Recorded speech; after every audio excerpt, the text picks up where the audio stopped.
Operation सिंदूर अपूर्व सफलता और भारतीय सेनार पराक्रमी पाई आज बेगुनिया निर्वाचन मंडलीर बेगुनिया बजार रे एक त्रिरंगा शोभायात्रा अनुष्ठित हो जाइछि।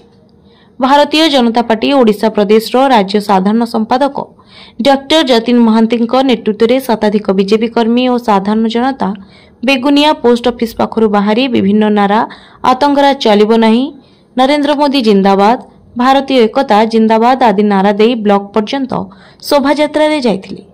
एही कार्यक्रम परिचालन में राज्य महिला मोर्चा सदस्या सुमित्रा बाहिनपति, दक्षिण बेगुनिया मंडल सभापति जगेश्वर सुंदर राय, मध्य बेगुनिया मंडल सभापति भगवान पंडा, उत्तर बेगुनिया मंडल सभापति हरिहर महारणा, पूर्वतन सभापति अजय मार्था, पूर्वतन जिला उपसभापति रुद्र नारायण बाहिनपति, ज्योतिरंजन खाडंगा, सुदर्शन मल्लिक, दीनबंधु विश्वाल प्रमुख परिचालन में सहयोग करथिला बेले बेगुनिया ब्लॉक सबु पंचायतर शताधिक कर्मकर्ता माने योगदान करथिले।